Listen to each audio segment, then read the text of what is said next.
career enders, I call them. I come straight out and go bang, and if they go, oh, then I'm like, all right, that's where we're at. Let's dial it down. Yeah. What's going on? How long you been together? And she was like, it's my stepdad. It was fucking unbelievable.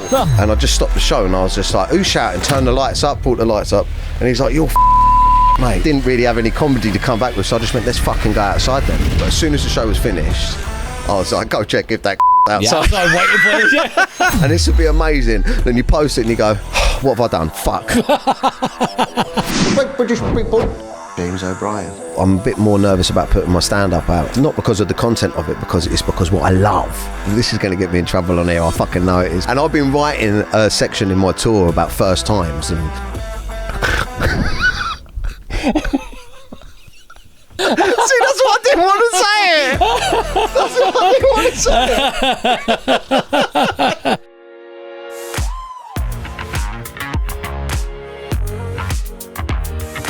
Dan, welcome back to the show, mate. It's good to be here, mate. Yes, have it. I'm buzzing. I remember, I think it was it 2 years ago?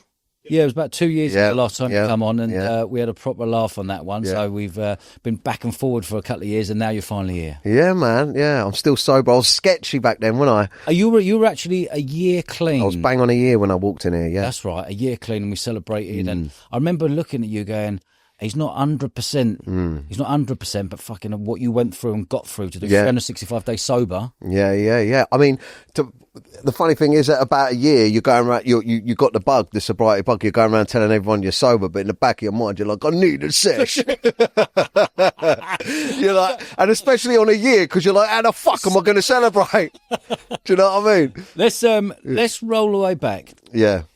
What do you miss about not getting on the sesh? Oh, mate, fucking what a question to hit me with, man. Probably seeing my helmet in my pubes. No shaft. No, it's I don't know if you're sesh dodge, mate, but it's fucking bad.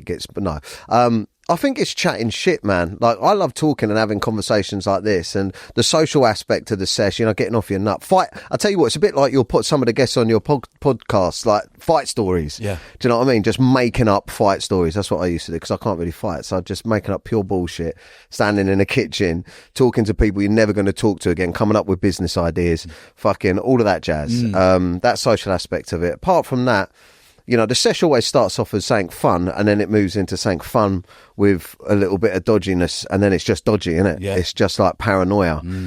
Towards the end, I was just sniffing gear on my own, fucking coming up with weird scenarios in my mind, in my house with the curtains closed. Like, what was the last thing I was thinking of? I was thinking about it the other day. Yeah, I can remember I was sat in my flat once and I call them thought loops, cocaine thought loops, just thinking, I wonder if Chewbacca has got like a human dick or the dick of a dog, the lipstick dicks. What, the little pink? Yeah. Like, what has he got? Like, I was watching Star Wars going, what Corey's that geezer got? Is it one of the lipstick ones? Sniffing gear, mate. That's the sort of shit. That's when you've got to stop. Yeah. What was the point? What was the point when you needed to say, well, I have to stop? Was there one point when you hit your rock bottom? Oh, mate. No, there was a few. I mean, anyone on a serious note, anyone that's in active addiction will know that everything tells you that it's still all right. So much shit you could lose just something simple like you lose your driving license because you've been drinking and been on it, and then because of that you lose your job, and you're like, oh, fuck it, it's not the drinking drugs, it's just a fucked up weekend. Yeah. And then the next thing you miss is leaving you, and before you know it, everything's gone.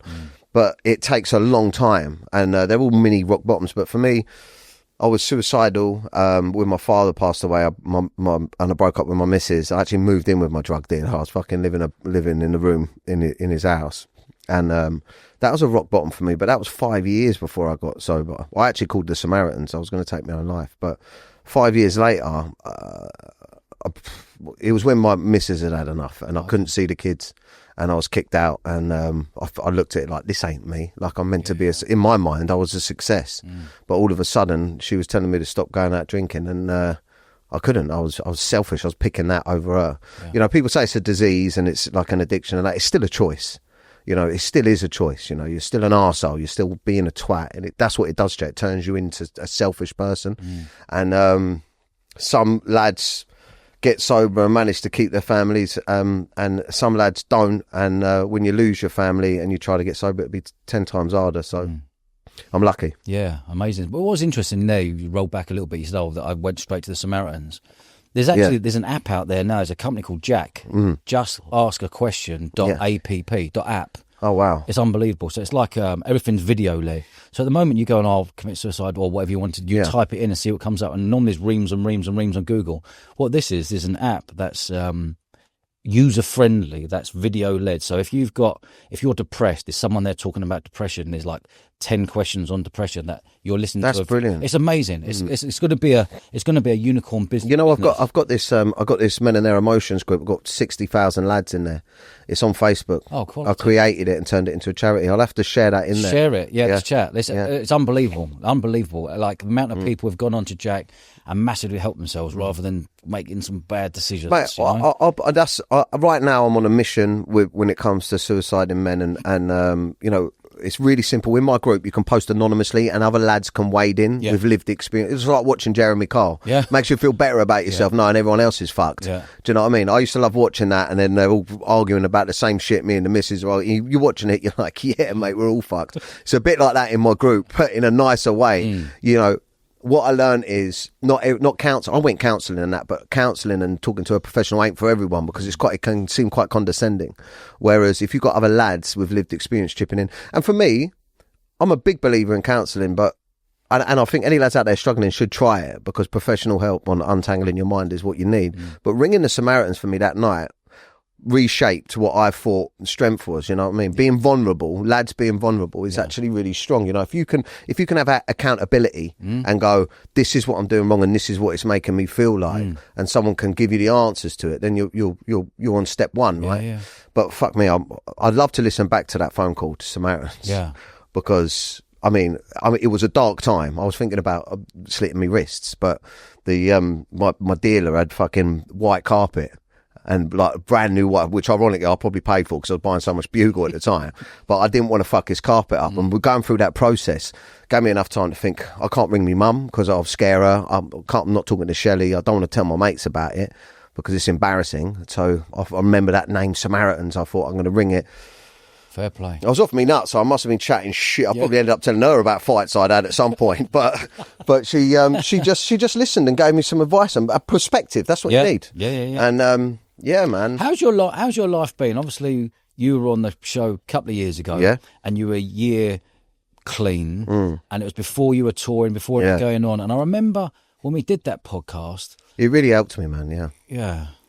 Like I mean, look, listen, it helped me in different ways. One, I was doing loads of podcasts at the time, and a lot of them were quite dark because it was all about addiction and sobriety and stuff. And this one kicked off really funny, man. I can remember I was just telling you a story about how I got expelled. Yeah. I was just telling you it. And I can remember us laughing. I thought, I never met you before, but we're having a right laugh. Yeah. And that loosened me up and reminded me that I'm a comedian. Yeah. And it actually turned into a really funny, and I was telling you before we got on that I'd never had so many DMs, and I definitely do think it helped with my profile. Yeah. It reminded people that you are properly funny. I'm a professional comedian. Yeah. And the amount of messages that I got through coming in at Instagram, coming in at LinkedIn, coming at Facebook, coming in on YouTube, I was like, bloody hell, like people had a proper laugh listening to it and actually saw you, the real you. Yeah, thank you, man. You know? I must have sold some tour tickets because shortly after that I sold out 60 dates. That's so right. I probably owe you a bit of dough. But. No, you can keep it, mate. Tell me about your world on that tour. Yeah. What's touring like? Mental. It's the best. Luke was with us that you met the other day. He's here with us. He come on the road for the whole tour last time, and he'll tell you it's great fun, but it's a lot of pressure. Yeah. But it's great. It's amazing. Every night is like. How many did you do that year? 60. 60. Yeah. It was up over a year though. So give me an example. Would you be like back to back times 3? No.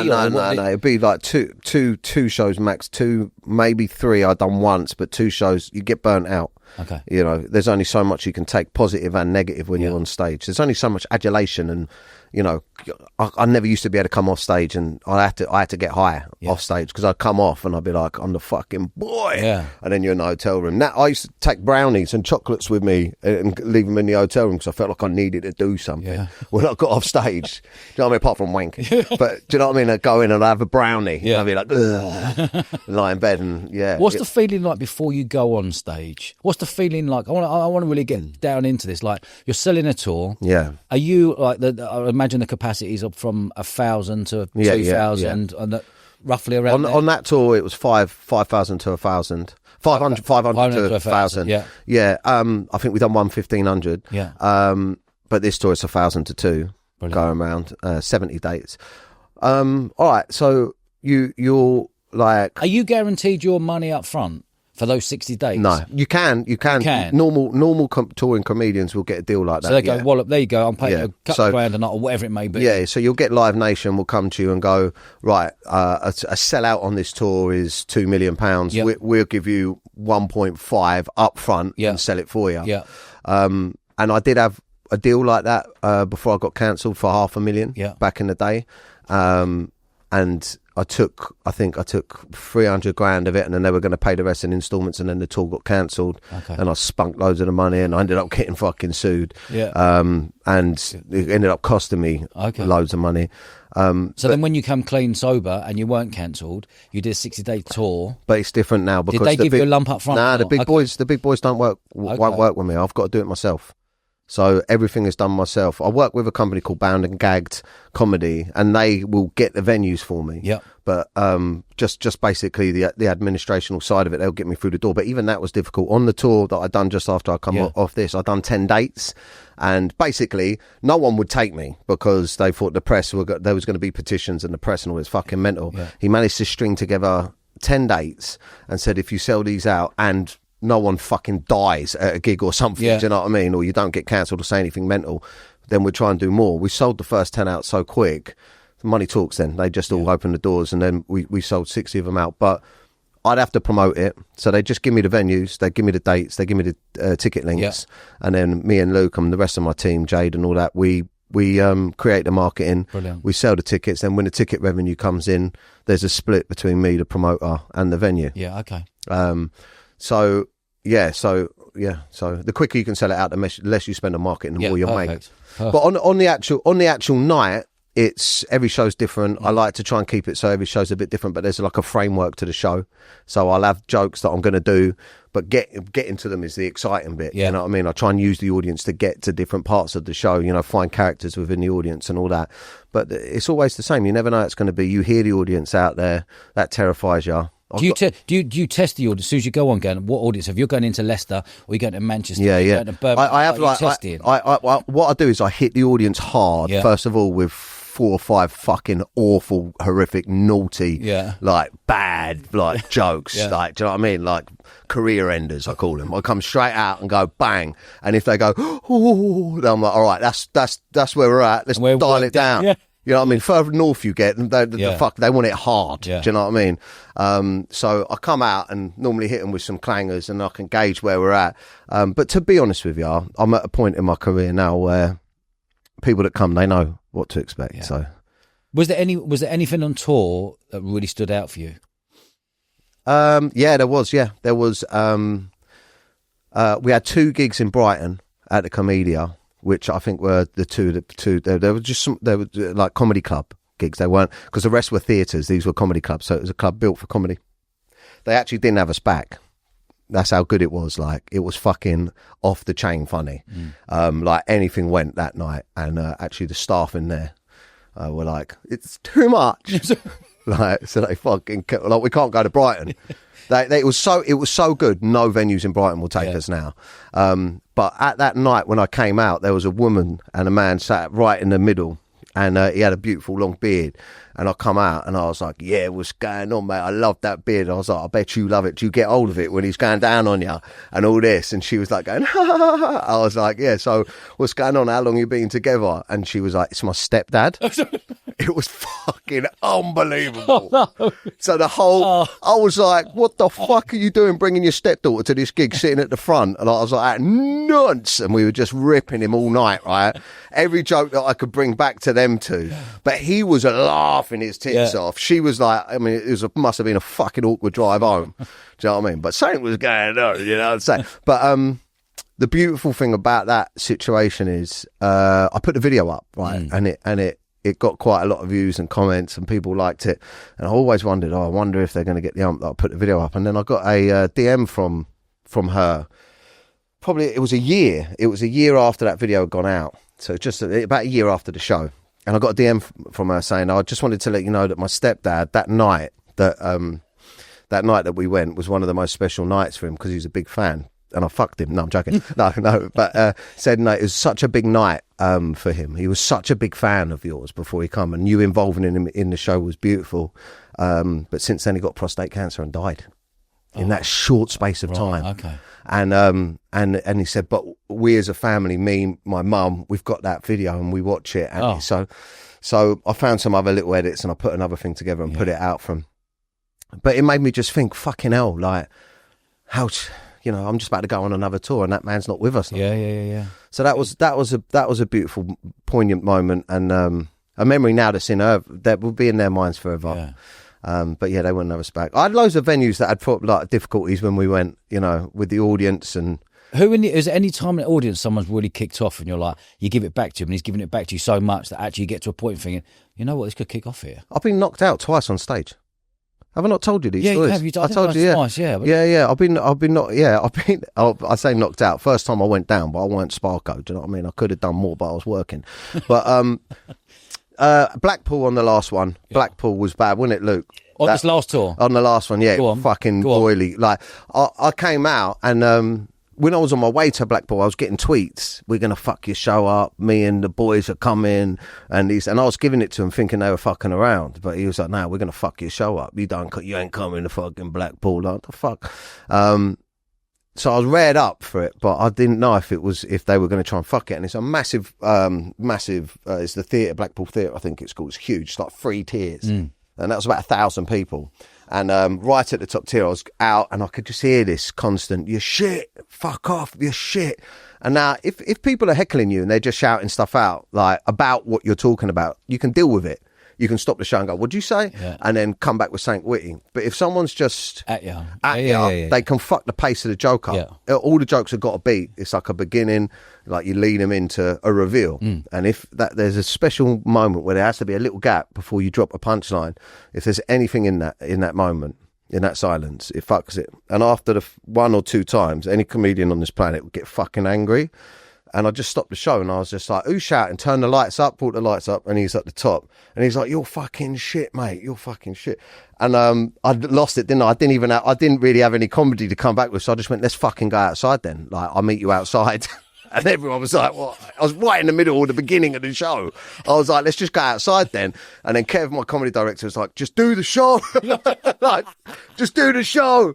And I was like, oh, what? Suddenly snapped out of it. And I was like, what am I doing? Yeah. And I was like, what did I say? I can't remember what I said now. It was something like, I can't remember what I said, but I said something else and then the audience turned on him. Okay. And the audience... To get him out? Yeah, the audience was like, out, okay, out. quality. And then there was a bit of a ruckus up the top. I think someone had... And then I was like, yeah, wait for me outside, mate. And then, they got him out and we got a big cheer. And I had a beautiful feeling that the audience were with me, do you know what I mean? Yeah. And I was like, I'm so sorry, you know what I mean? I will try and think of something funny, but I was so angry. Yeah. And they were like, nah, we love you, carry on.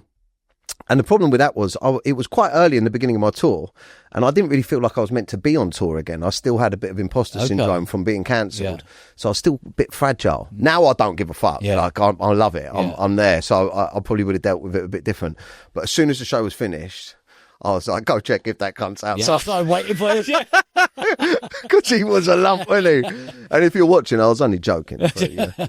Tell me about all the sketches you're getting up to these days, which I'm seeing, which are absolutely properly funny. The sketches you do of Keir Starmer or James O'Brien and that sort. How come you've gone into the sort of politics sketches? I think I'm getting pissed off with I think I started getting... Well, I got into politics when we went into lockdown. Yeah. You know, I never thought I was intelligent enough to do political satire. I thought that politics was an upper class man, like a really intelligent man's game, and I was just a bit of a lad. But when I saw how they were blagging us up in lockdown, you know, when Boris would come on and go, right, today, you know, the COVID rules are you can go to the pub, but only till about 11, and then you've got to leave and you can sit outside. And you're like, what? So COVID won't get us outside. All right, so COVID don't get us before 10:30. They go, okay, they can hand you a pint, but they can't give it to you. You have to take it. That's the rule for today. You're like they didn't fucking put the pint on there.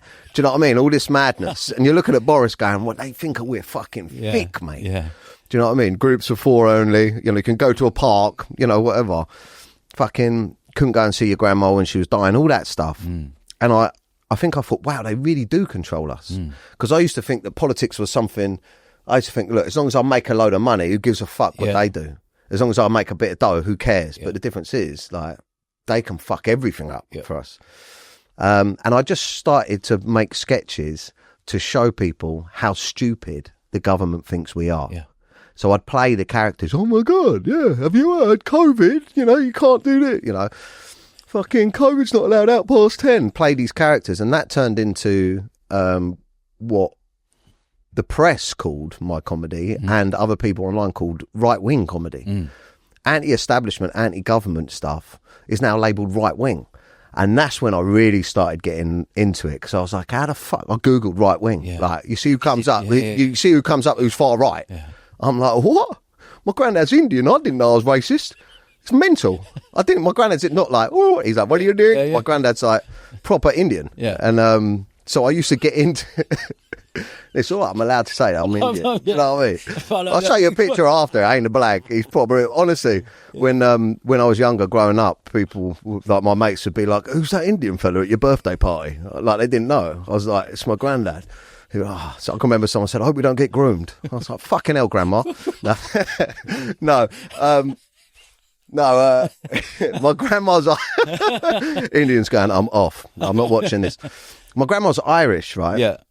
My granddad's Indian. So I'm a product of immigration myself. So even when I talk about these subjects, you feel comfortable saying I feel comfortable. Okay, but a lot of people are like, I can't believe you're saying that with a comedy. And when I really got into creating characters around, say, for instance, James O'Brien on LBC. Mate, that is properly funny. Thank you, yeah. It's got to be the funniest one of the lot. Yeah, I mean, the big ear. I was going to bring it. Mate, I can't believe I said to you this morning, mate, bring the big ear, will you, please? But why didn't you bring it? Honestly, just getting out the door, I had to pick up my new T-shirt, and then I forgot to pick up the ear. Just all my kids, mate. Fucking. Explain to the viewer out there the LBC James O'Brien big ear. Yeah, I get pissed off, right? I get pissed off when the lefties, when the really hardcore left-leaning press, I get pissed off when they talk about people with views similar to mine with such disregard. When they think we're thick. Yeah. And James O'Brien's the worst for it. You know, he'd come on and he'll be like, anyone that's on the march is a knuckle dragging, you know, fish and chip eating. Right-wing thug and and all this, and he says mental stuff like, you know, the lads that are coming off the boat are of value to this country and and all, like, just stuff that you just think to yourself, there needs to be a conversation here. It's not as easy as calling everyone in the country that has got a problem with this right-wing.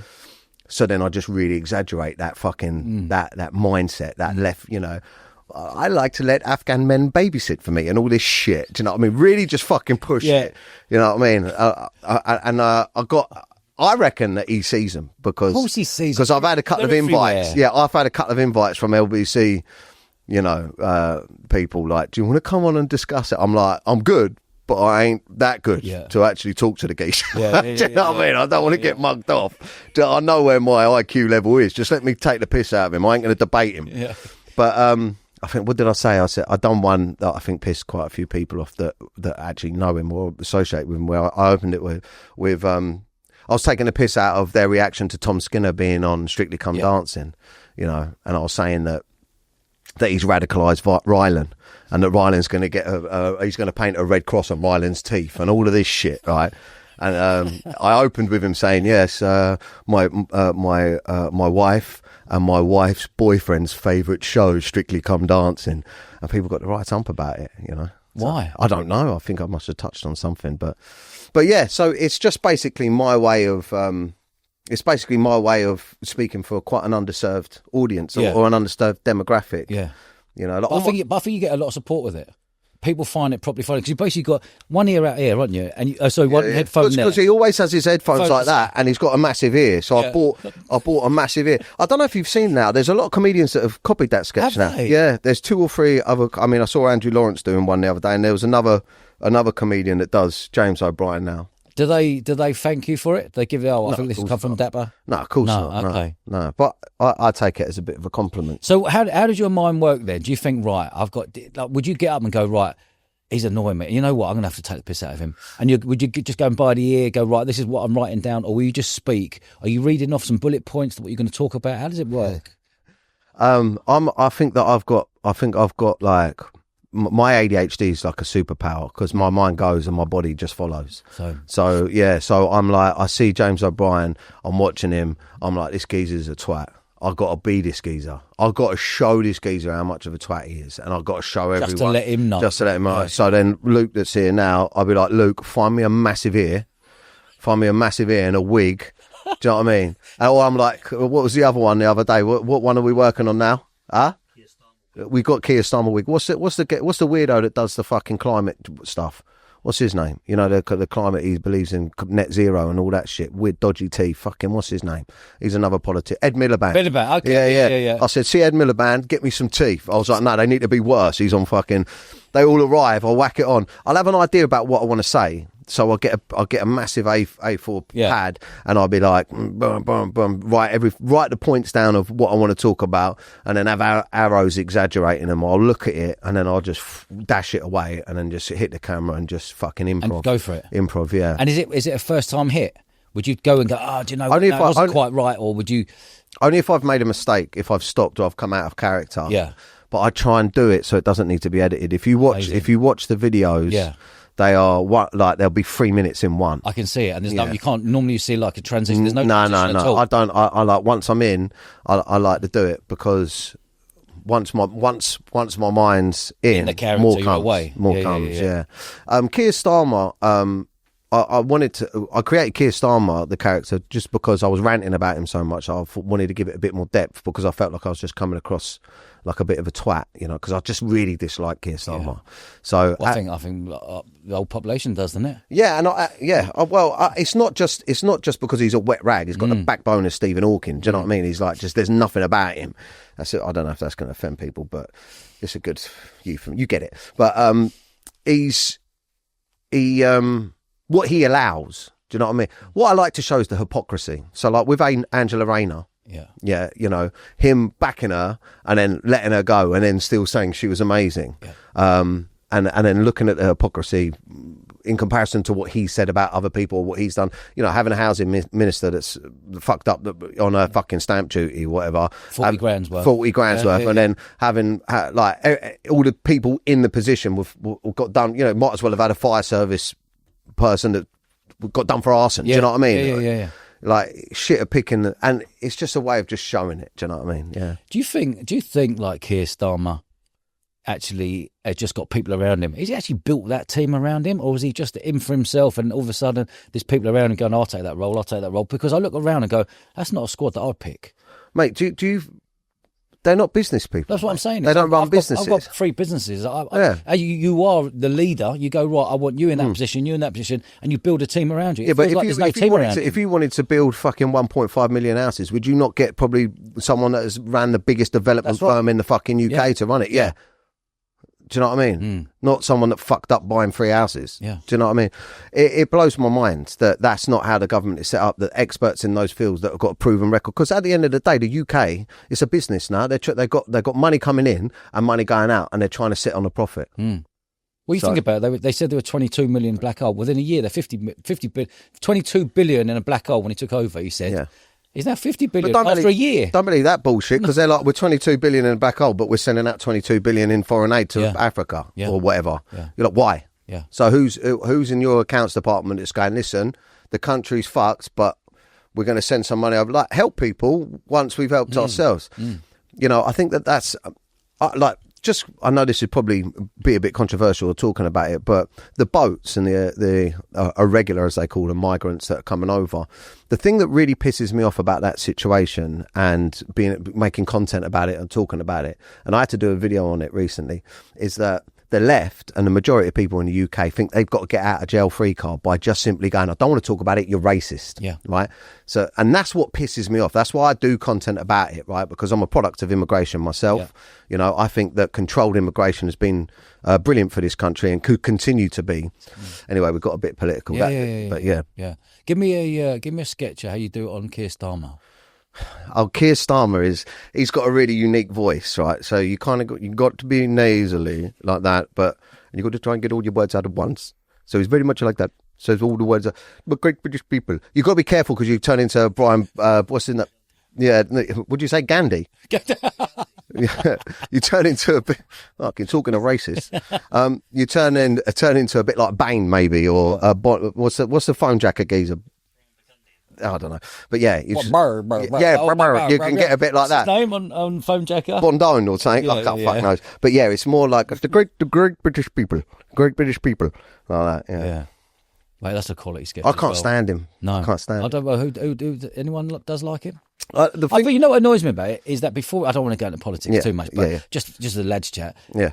Before we come in, I thought, I don't know this guy. I'm not really into politics. He's going to say he's doing all this. He's lied 15 times. Yeah. He's come in, he's lied 15 times, gone everything against what he said he was going to do. That's the bit. We all grew up as kids. Yeah. Man, you tell the truth, son. Yeah. You tell the truth. You tell the truth.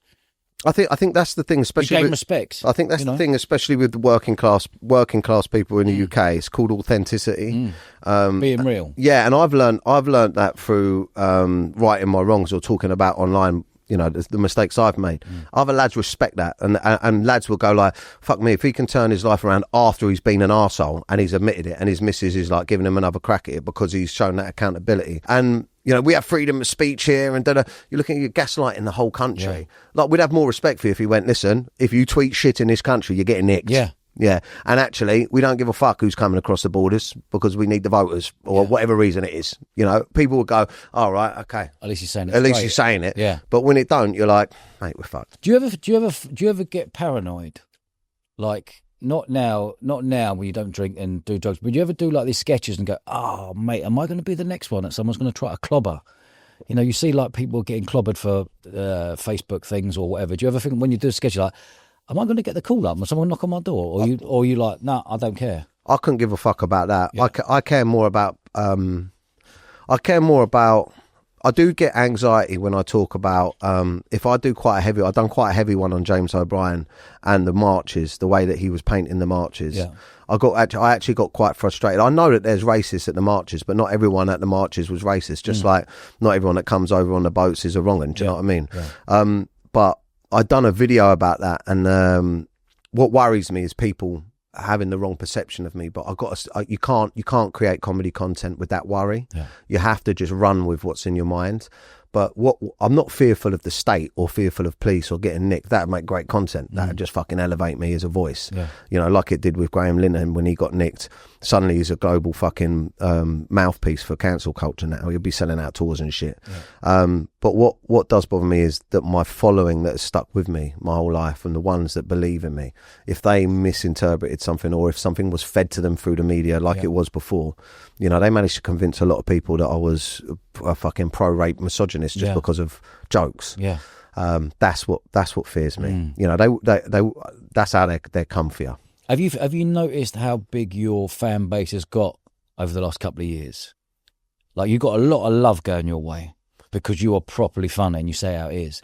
I don't know if I know. I'm just working on content. Okay, so you don't really notice. Nah. I see my numbers. You see your numbers. That's what I'm saying. You see your numbers are getting bigger. You see that every time, you know, you're passionate and you're very good at social media. I remember chatting to you last time off air. You were like, "Mate, I know what works. I know what don't work. I know what works. I know what don't work." You're like the guru, really, of making great content and getting numbers and figures. Do you get a buzz off seeing numbers and figures? Yeah, I mean, 100%, 100%. I mean, Luke will tell you now. I've got a lot of stand-up clips.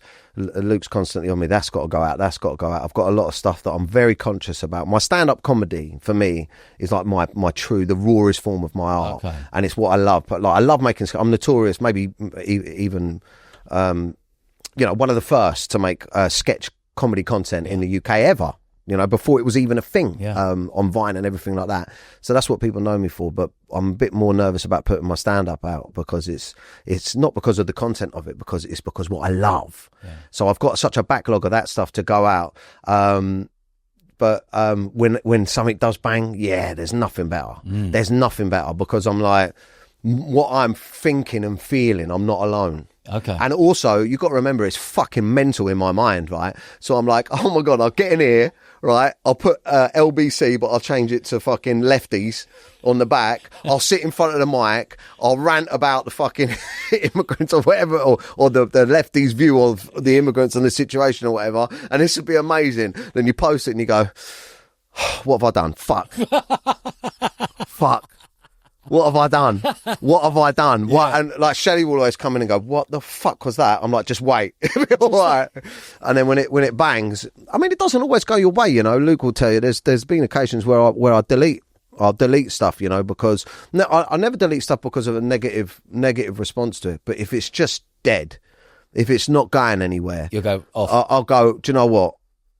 It's not my best work. And you shouldn't really. I mean, anyone else that works in the industry always says, leave it, it could grow. But also, But you know. I've got the anxiety. No. Yeah, I'll be sitting with it going, that's a shitter. Yeah. And I ain't a shitter. So Yeah, okay. So where's the bit then, the anxiety, like you go, bang, I've put it out, and then you're seeing the comments coming in, you're going, these are good comments. Then you see a couple of bad comments. Do you focus on the bad comments? always, you Yeah. always do. I used to end up arguing, especially on Twitter, X. Yeah. I end up Are you arguing big with on X, are you? How many followers are you on X? 430k, something like And how many you got on Instagram? that. Cut close to 1 million now. Is it? Yeah. Facebook? 2.5 million. Is that, Yeah. are they your main three? Yeah. TikTok's 1.1 and YouTube's 80k. I've always struggled with YouTube. But a lot of people come... YouTube's tough. Yeah. I've always struggled with YouTube. I don't know.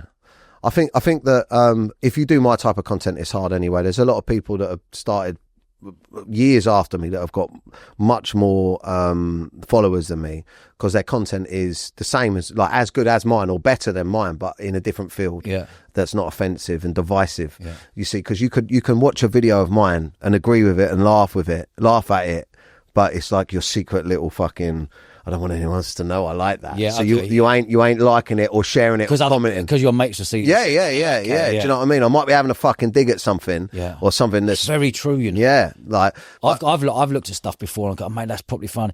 And then I've liked it, and then next day other people come up and go, oh, I saw you liked that thing. You don't realise that everyone else can see that you've liked it.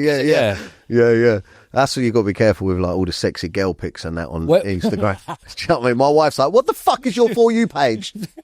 I'm like, babe, what the fuck? I'm doing research for a video. Have you ever gone to bed with anxiety, falling a kip, and then the first thing you do, wake up, you want to see what comments are there straight away? I'm terrible. Honestly, I'm sometimes if I put some, because when I'm in the moment of creating, once I've created, there's no going back. Once I've made it, there's no going back. It's going out. And I might know through the process of creating it that this is divisive. I'm gonna lose some people on this one. But there's something in me where if it's an idea, it has to come out. Yeah, okay. I have to say it, because ultimately it's something I believe in. And it's something that I find, even if it's not about politics or anything, it's just a fucking funny thing. Yeah. But it's like at the expense of something or someone that people are not going to like. Yeah. I'm trying to think of an example, you know. But yeah. I don't know, like, let me think of an example. You know, yes, no, I don't know. No, I'll because I haven't posted them yet, so I'm going to wait. But I've got a load of them in there. Yeah. And I'm like... Come on, give us a hint of it. I don't know, really. I don't know. Let me have a think. Shit. I don't know, because I'm going to do it as a video. On. All right, I'm writing one in my mind at the moment, right? In fact, I woke up at 4:00 this morning thinking about it, right? This is going to get me in trouble on here. I fucking know it is, but I wanted to put it into my stand-up set. But I woke up at 4:00 in the morning this morning thinking about this, and I had to email it. If you've got my phone, I'll show you. I don't know if my phone's on charge, but I had to email it to myself. So I emailed it to myself at 4:00 because I was like, I need to open my emails and see this shit in the morning because I'm going to forget. And I've been writing a section in my tour about first times and, you know, losing your virginity and all of that jazz.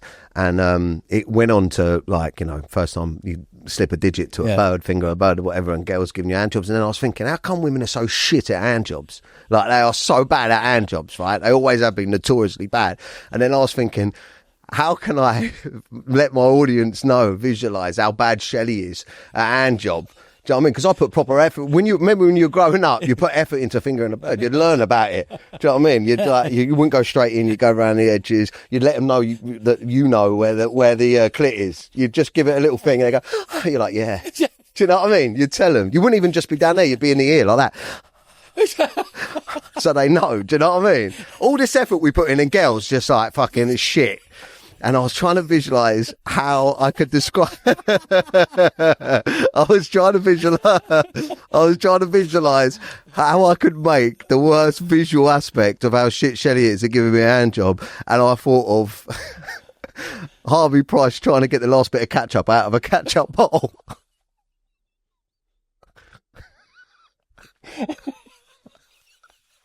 At 4 o'clock in the morning. Yeah.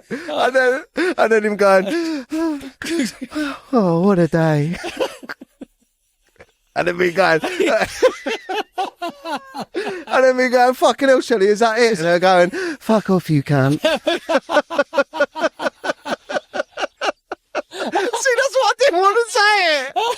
That's why I didn't want to say it. Oh, mate. How your mind is wired. That's mad, isn't it? Wired. I know. So with something like that then, you're literally waking up, emailing yourself going, I've got to do a sketch on that. Yeah. And will you take that on tour? That is going in the tour now. Yeah, because if it's gold, like, I don't know why that come to me. Do you know what I mean? And it's not meant to be out of order. It's just meant to be a visual thing of him doing it, because that's how sort of unsexy she looks like when she's like, fucking, you're just like, give it here, I'll do it myself. So no offence, Katie or Harvey. Shit. That's going to be bad. But keep it in, man. Fuck it. Clip it. Have you ever been taken off social media? Have you ever to start a new account again? Or has anyone like put a shadow ban and goes, what me? Oh man, yeah. My all my accounts at the beginning were, I had to I don't think I lost any of them, but they all got shadow banned. They all got shadow banned. It means, yeah, but you can see, if you know where you're looking, you can see the strikes. Like on Instagram, you can see the strikes. You can go YouTube, in. You got 3 strikes or yeah, you can see. Whatever, yeah. And it's time, innit? It takes time. It's like 3 year, 2 year on one for it. Like, it just takes. So a shadow time. ban means what? Your post and people they just won't show. If they search for, that's another way you can find out if you're shadow banned, is if you go on your social media on another account and search for yourself if it doesn't come up. So on Instagram especially. So if you go on a different account and go to search bar and search Dodge, if it doesn't come up, you're shadow banned. Okay. So I had that on all of my accounts. I went through a long period of time of just getting abuse on my content because of what the press had done, and also the content not getting out there. Yeah. So now when I look at my numbers on Instagram, I'll be honest with you, it makes me happy. I look and I see like 10,000, 15, 20,000 likes and stuff like that. Is that right? I'm like, wow. I'm like, wow, this is how it's supposed to be. And how many people have looked at it and not liked it in case they see other people? Yeah. Like a shit video for me should be 100,000 views on a short form content on a minute. Yeah, on a minute. Okay. It should be 100,000, and a good one should be 1 million. Wow. That's where it's kind of sitting now. So that's nice. So do you know once you've posted in the first hour? I know in the first 10 minutes if it's going to be or not. Yeah. Okay. What do you notice on Instagram in the first 10 minutes? What sort of numbers do you want to be on in 10 minutes to go, mate, I'm on 7,000 already, or 15,000 already? Oh, no. For 10 minutes, it wants to be about 20K or 10K, 10 to 20K for me. You'll be able to tell straight away, because the way the algorithm works is, especially on TikTok, but they're very similar, TikTok and Instagram, is it will show your video to, say, for instance, it will show your video to 10 people. Yep. If 3 people like it out of that, then it will like go up a level, and it will show to another 20. And if like 3 people plus someone comments, then it'll go up. Okay. So if you see straight away when you put a video out that you've instantly got a couple of likes and a couple of comments, then it's just going to keep growing. What's your method behind it being so good on social media? How are you hooking people in? Are you thinking I've got to get them in the first 3 seconds? You have to. So in what way though? Because I see that you're moving the camera around a lot. And what's your go-to? Is it the word you use straight away or? I think that you have to give them there's different ways to do it. I think the classic way to do it is to subconsciously ask a question that you're going to answer at the end of the video, so they have to stay. Well, I wouldn't do it in this way, but if you would say, for instance, you were going to do something on the controversy of the marches, and you'd be like, I'll tell you why everyone isn't at marches isn't racist. Okay. But before I say that, or wait till the end of this to find out that. Yeah. Okay. But I don't really. That's because mine's sketch-based comedy. You have to hit them with possibly one of the best jokes in it straight away, and then dial it down and then build it up. So your opening 5 seconds needs to be hooky. It needs to be funny, and also the subject matter has to be clear, because you got to remember what you're competing with is this. It's just I always imagine that you go, no, so you've got to go, Keir Starmer's a cunt. You're like, oh, okay, cool. Yeah, okay. I'll just, which is your go-to social media? Which is the one straight away you go, I need to bang this out first, see if it works, and then what I'll do, I'll copy and paste and I'll spread it across other social platforms? Facebook, really. Is it Facebook, is it? Yeah. Is that because the audience is over 30, would you say? I think, weirdly, I'm just not that bothered about, even though I've got 2 Facebook pages. So I've got what's my personal Facebook page, mates, it's family. Yeah, it kind of is. It's like it's like a normal Facebook page, but I've got 450,000 followers on it, because you can get followers on the page. Yeah.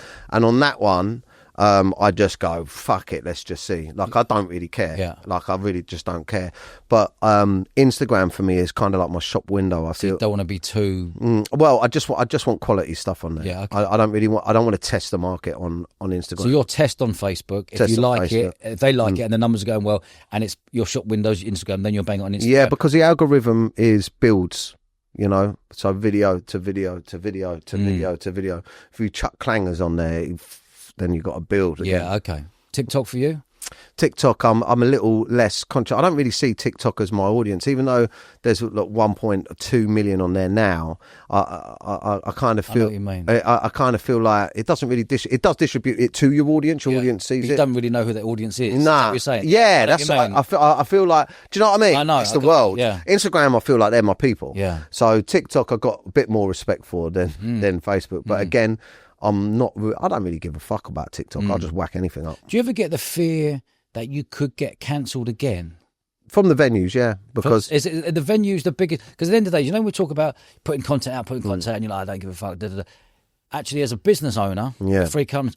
There's lots of things I'd like to put out, but I don't. Because, there's still because I'm thinking I don't want my views to go out there. I just want to be a host. I don't want to give my full on views of what I feel, just in case it has a knock on effect for other businesses. But your business is selling tickets. Yeah. My business is selling tickets to festival. Yeah. You know what I mean? And your business is selling tickets to venues, and you've got 60 venues. If you ever over push the mark, would you ever go, oh man, I could lose 10 venues because of that video post or something? Yeah, but I think that I've been through it now, that I know what common sense is, what's okay and what isn't, and I know deep down inside that morally that my views are not really, I don't have I don't have misogynistic views. I don't have racist views. Although stuff can be interpreted to by the wrong person, but I'm not stupid. These days it's going to have to take a fucking lot for you to convince people that I'm doing something wrong. Yeah, because there's so much support. Yeah, but ultimately it's down to the owners of the venues anyway. So there is always that risk. And I don't although I make good money from touring, I do it because I love it. Yeah. It's the most important thing to me. Is that right? Yeah, apart from obviously my kids and my family. Yeah. But I could lose my social media tomorrow, and but if I could never perform live on stage, it's what I did before social media on the cruise ships and everything. I was a stage, I believe that I'm skilled as a live entertainer, and being up there is the dream. That's the dream. What's the buzz for you when you're up there? Because when you're up on stage, if I'm doing a talk on stage, somewhere, just bright lights on me, I can't see no one. Yeah. There might be like hundreds of people in there, but you can't see anyone. Is it exactly the same for you? How would you know? How are you buzzing off the crowd if you can't really see? Yeah, you feel them. You feel the energy and the laughter. But there's like a sweet spot that you keep, that you aim for every show. It's like you have stuff that you know works, right? So you have jokes that, because right now I've just finished working my material for this tour. So for the last 4 months I've been out doing 10 minutes, 5 minutes, 10 minutes and then it's really difficult because like Kev, my comedy director, this weekend we had 3 gigs. I opened in Windsor, then I had to drive an hour to close I can't remember where it was, somewhere else, but it was like 3 gigs in one night. I'd done 2 in one night and then 1 the next night. Okay. So I opened one somewhere, closed somewhere, and then I was doing another one the next night. His name's Kevin Shepherd. He's been my comedy director for the last couple of years, and what he really works on is, one, making sure that I'm not going to get cancelled. Yeah. So he'll take that fucking idea like I've just blurted out on here, and he'll shave the edges off it. So he'll say, he's not going to tone me down, but he's going to make it bulletproof. Yeah, okay. You know what I mean? So he'll be like, it doesn't matter, because what matters. He's your sounding board, basically. To go, yeah, brilliant, but just go, whoa. But also as well, he's like a specialist with stagecraft. So for instance, what I like to do is, because I'm a sketch comedian, I'll become Harvey in that sketch. Yeah. Do you know what I mean? I'll tell the beginning of the joke and then I'll become the characters within it on stage. That's what I love doing. Like Lee Evans, my favourite comedian. He becomes the things. And what Kev will do is either dial it down, tone it up, be careful to stand that way, make sure you're holding the mic like this. You know, don't come too far forward because the light is, you know. So there's a hell of a lot of technical stuff that comes into it. You know, if I move too quick, or what word to finish on. Do you know what I mean? There's a lot of, like, you know, you might say, you know, there's different ways to word things, but in comedy there's specific like, you know, do it in sets of patterns. Patterns and words. Some words are punchier than others. And he'll fine tune that shit for me. So he'll direct the show. But yeah, and we've been out testing material. So I've been dying on my arse really for the last, you know, 3 or 4 months, going, no, that doesn't work. That doesn't work. That does work. How brutal are you with your own comedy? Oh, it has to work. No, so, are you that brutal? Right? How does it work? Are you going, right, I've done that. I can't repeat what I did last year. No, you can't. No. But would you take a couple of bits from that?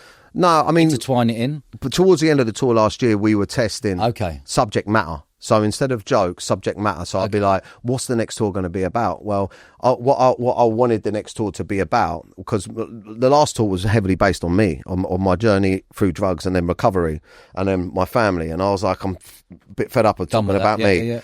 What I want to talk about is the world. So I really wanted like a nostalgic show. I wanted to look back at what life was like before the internet, how we were the last generation before the internet. Yeah. So looking at things like, you know, kids these days, they don't know they're born that, you know, you can fucking have a wank over anything you want on the internet. Do you know what I mean? Yeah. You type in a guy fucking a goat and it will come up. But in our days, back in our day, if we wanted to see that, we had to fuck a goat. Do you know what I mean? So it's like, that's just not that. The show ain't about that. But I mean, that's just an example. But you know, and how different the world is now, and politics of now to then, and loads of nostalgia. That's great, mate. That's a great sub.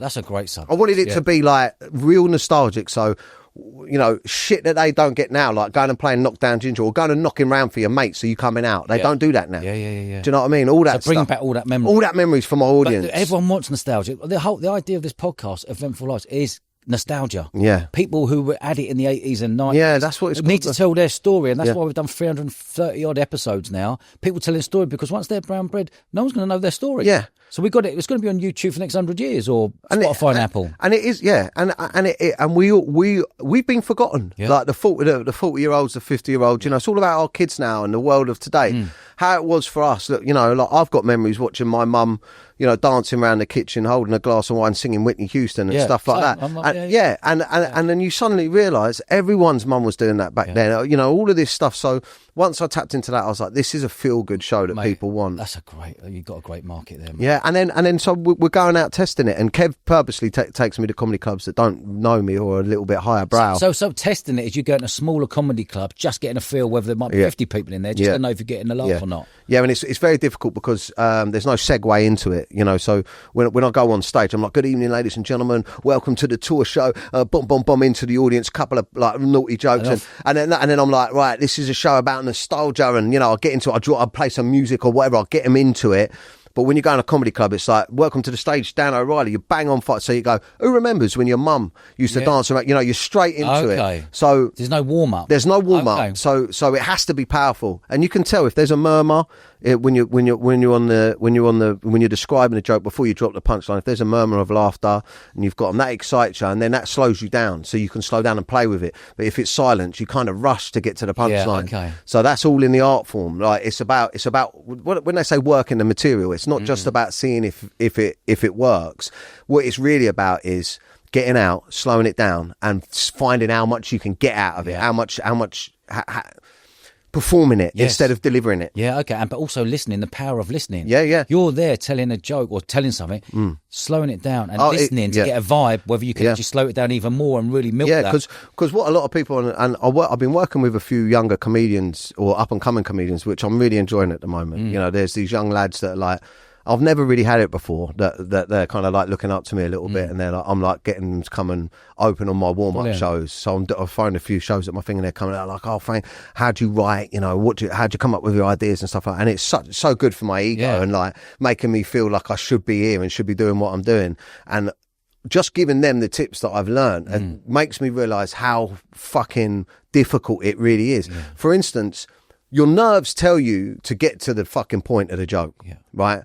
But the beautiful fucking nuanced laughter is in the description is taking them on the journey to the punchline. But you have to have so much confidence and ability to sense when to talk and when not to talk. Because if I say something like, when I told you that story about what we were talking about with the catch-up bottle and all that, you were creasing up on the lead up to it more than you, well, maybe as much as you was at the end.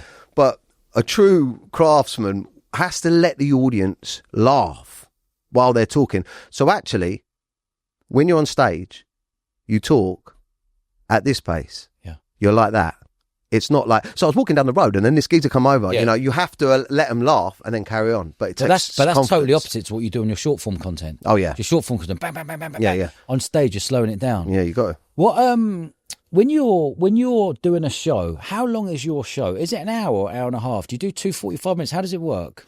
Kev will come out and do 15 minutes to warm them up. Yeah. And then he'll do like the P's and Q's. So he'll say, you know, like for the first half of my show, I don't mind if people want to get involved. Do you know what I mean? Okay. So, but then for the second half, it'll be a bit different. But he'll come out and do 15 and I'll do 30. Yep. And then they'll have a break and then they come back and I'll do an hour. Oh, so you're doing an hour to finish? Yeah, so an hour. But that's not normal, actually. A lot of comedians... 45 and 45, don't they? Well, actually, I was touring... I'd done a gig with a big touring comedian. I won't say who he is, but I'd done a big gig with him, and he's got a massive tour. And I said to him, you know, what's your setup? And his warm-up goes out and does 20 minutes as a break, and then he comes on and does 45. So his whole tour show's 45. Is that all? And I said to him, really? Like, they're paying... And he was like, listen, people don't want too much, and you want to leave them with more. But I've got an eggy feeling about turning up at a venue, seeing a warm-up, and then having a break, and being on your break going, come Hurry on, up. I'm here for the fucking, for the geezer. Yeah. So I'd never put a break in before they see me, but yeah. What's the name of the movie you've just done? Oh, Sessions, mate. Yeah, Sessions. Didn't I ask you to invest? I did, didn't I? I'm sure I DM'd you. Did you? I'm sure I DM'd you, yeah. What did I say? Fuck men's mental health. No, I'm joking. No. I don't remember you dropping. I think I don't know if I must have done. Invest into the movie. Yeah, I think because I struggled. I had some, but it was really difficult. We had some major fuck ups on it. Like, whose idea was it? I wrote it. You wrote a film. Yeah. So Sessions. Yeah. Was it meant to be funny? Was it meant? No. It's so when we were last doing our podcast. When I last done my podcast, it was a 1-pager around that time. So I was fucked. And through my first year, when I done my podcast, Menace to Sobriety, I had a producer on that, and he's a writer. And I wanted to really show. cocaine culture. I wanted to show how the UK has been gripped by cocaine culture and how it's turned into like just and alcohol, but more like the drink. Because for me, growing up from the age of like 16, 17, mate, it was like weekend beers, Coke. Right? It wasn't even a thing. It was like if in fact, I don't know if I know anyone that didn't do it or hasn't done it. I don't think I do. Right. And if someone weren't getting on it, that was weird. Like it was just ingrained in us. Yeah. And then I wanted to show, in some way in a film, how that goes from that to, you know, your life progresses into having kids, getting married, having a mortgage, having a business, and how that party, for some people, they struggle to stop it because it turns into a coping mechanism. Yeah. They need the weekend because the week's been so hard. They need that blowout. And I wanted to show that transition from, it ain't fun no more. Now you're losing your missus. Now you're losing your thing. And I wanted to tie in an element around suicide in men, the connection between cocaine culture. So I used my story as a basis to write it. But I wanted it to be a feature, a cinematic feature. So we wove in a criminal element into it, and then we wove in a love story into it. Yeah. And then we made it really interesting and to explain. It took 2 years to write. Okay. And when's it coming out? Well, we've just finished the editing process now. So now is the exciting time where we take it and we see if a Netflix or an Amazon want to buy it. But it almost never got made, mate. That's why I was messaging everyone for money. I messaged everyone that I could think of. Fucking Wayne Lineker, Eddie Earn, fucking like Charlie Sloth, fucking anyone that I've ever seen that has got a bit of business about them. Yeah. I had a point where I was just like, I'm fucked. So what happened is, you can go out to companies and say, right, the film's going to be X amount of millions to make. Basically, it's a bit of a risk, but you say, look, we give you a percentage of the film for X amount, and then we'll give you your money back plus 20%, for instance, or whatever, if you make the film and sell it and it makes money. But I was in a bit more of a unique position where I can say, I've got millions of followers. We're going to promote the making of the film throughout the process, and then we're going to monetize. If we don't sell it to Netflix, if we don't sell it or whatever we sell it for, we can also sell it to the fans. And I worked out if just 8% of my following bought the film at £5.99, it returned like 3 million or whatever. So I had a fail-safe 2 bites at a cherry business deal to make this film. Plus, it's amazing subject matter. It's going to help people. It's tied to this important messaging. And I managed to get a couple of big companies on board, big companies for finance, and they were fully financed the film. And I'd put 100 grand in myself for the lead up, to get the production team in, to get everyone on board, which I was happy to do and potentially take out later on. Coming up to when I first needed to get the money in from these investors, we were a couple of months out. One of them wanted to change some stuff and put some trans elements into this story to make it more commercial, which I just couldn't do. And it was so much money that they were putting in because they wanted to make it more commercially viable. But I stood hard on the point, because the whole reason why people like me, our story and the story of cocaine culture and sesh culture is only glamorized in like your Rise of the Foot Soldier films. Like there's never a serious film about it or about this sort of working class. The truth. Yeah, the truth of what young lads in Britain are going through and why they're killing themselves. The real truth of the shame and guilt and why they're killing themselves.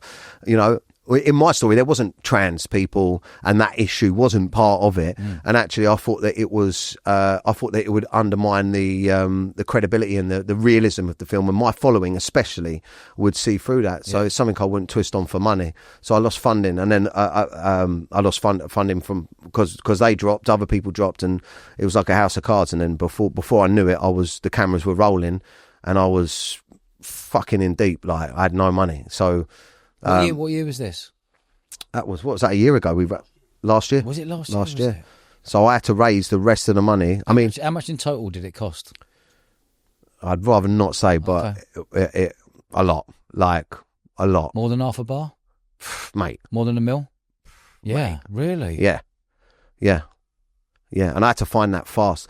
And you got to remember, right? If your director your director's there, right? He's like, right, we need money for this, this, this, and this. Everyone's waiting week to week for their paychecks.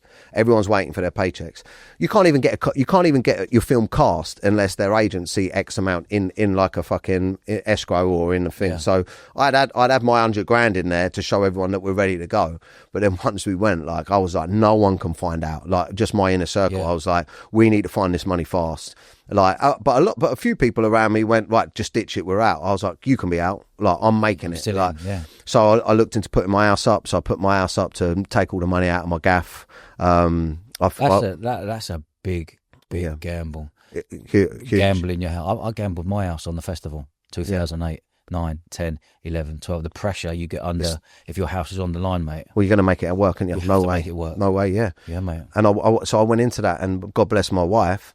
I said to her, look, it's important. It'll resonate. It's a culture. There's an audience for it. Worst case scenario, I'll spend the rest of my life selling it to my followers. We'll get the money back.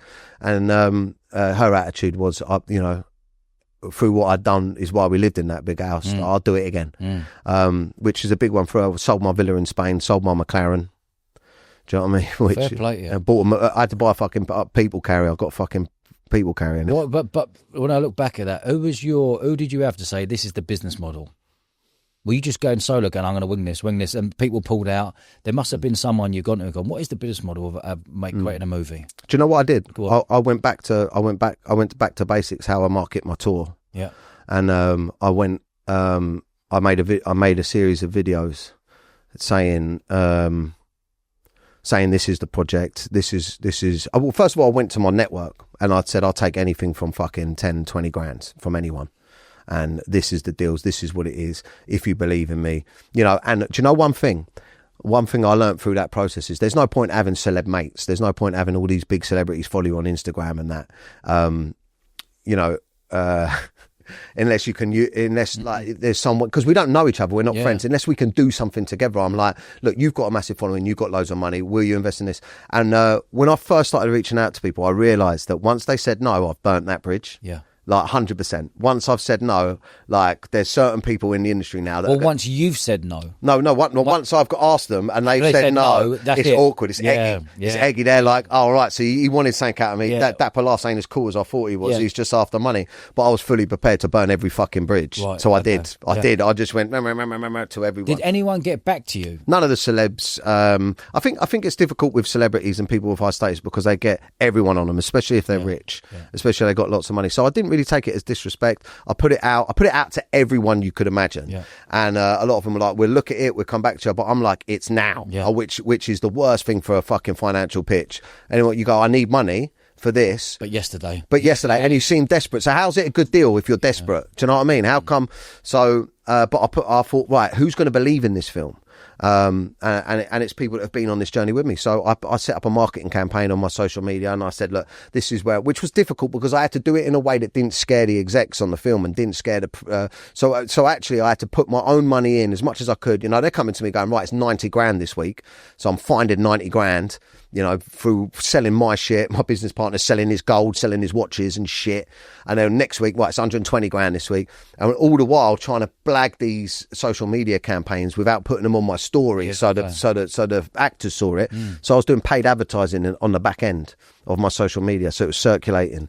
This is the pitch. This is what it is. If you want to find out more, get in touch with me. And then I had to waft through thousands of time wasters, and then a few key people come through and was like, "Fuck it, we're back here."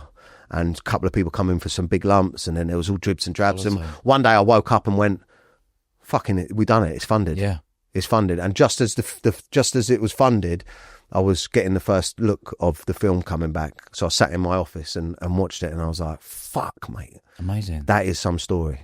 Amazing. Good for you, mate. Yeah, it was mental. That's ballsy. That is ballsy, putting that on your line. Yeah. Everything on the line. Yeah. Where are you at today with it then? How does the business model work? You've got a movie. It's been funded. How did you split all the shares up?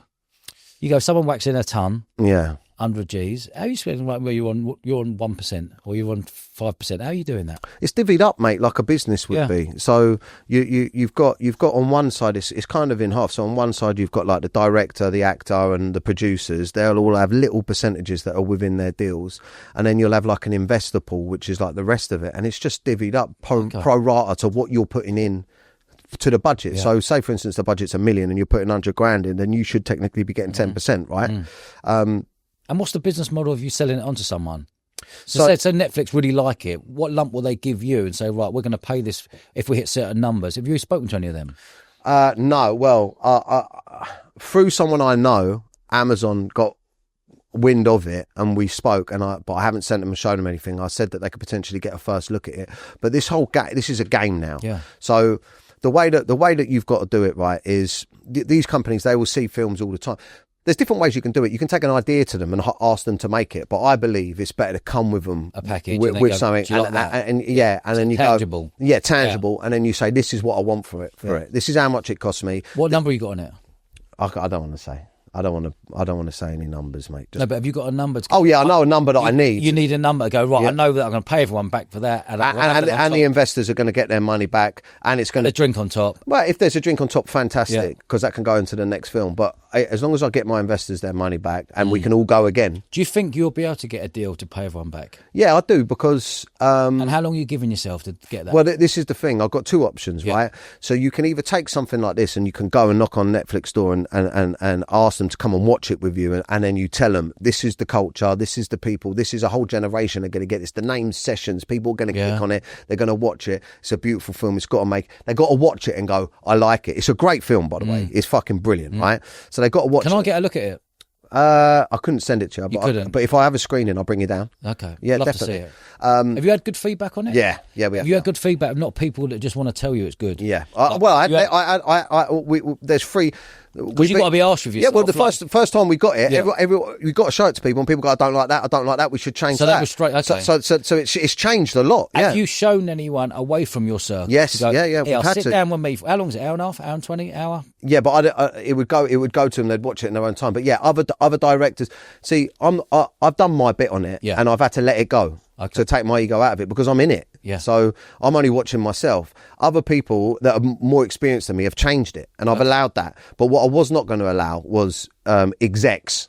Like, so for instance, if you take an idea to Netflix or to Amazon or something, it's going to go into their corporation, right? And if they think it's good, they want their stamp on it. So they'll go, I'm changing that. Yeah, and I can tell people I've changed that. Okay. So I wanted to get the story right, but then the edit, the fixtures and fittings and how cinematic it looks and the all of that stuff. Okay, let the pros play with that. Yeah. So I took my ego out of that.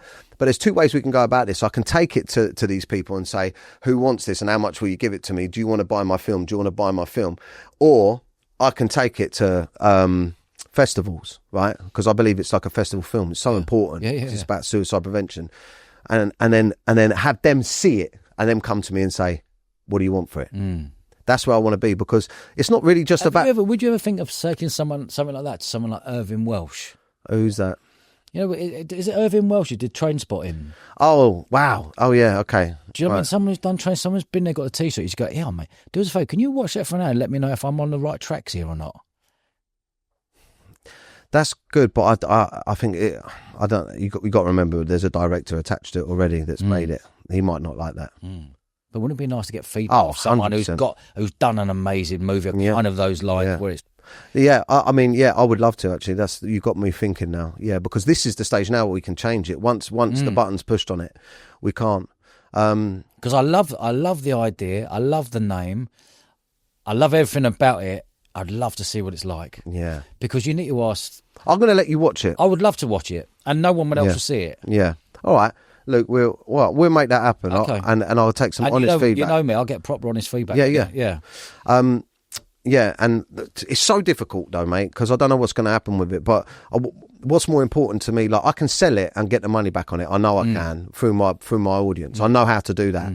But with Netflix or Amazon, it goes out to the world, and then everyone sees it, and that's more important to me. Are you the main character in it? Yeah, I play the lead. Yeah, brilliant. But I've surrounded myself with great actors. I've acted in quite a few films, and I've done acting before comedy. So if you do, the business model around that, you're paying those actors to be there, a monthly fee to be there, or you're just saying, like, you're on a day rate, I need you 5 days for this month to do your bit, and then you're off. Yeah, so I say, for instance, you negotiate £1,000 a day, and they're doing 10 days, it's 10 grand. Yeah. And then everyone will have everyone's fees will be staggered. So the director will take a proportion. So at the moment, you're there, being the front man and shelling out. Oh, mate, yeah. Shelling out, and nothing's come back yet. Oh, no, I've set up a limited company. Yeah. I mean, everything, every penny that I had saved and is in it. Yeah. So if, it's not. So have you given yourself a timeline to go, do you know what?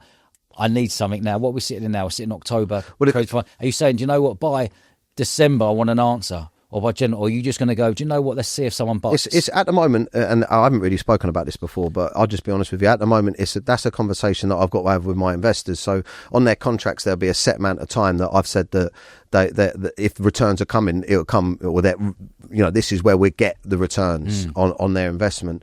But the way that I want to do it now, by taking it into festivals, will prolong that.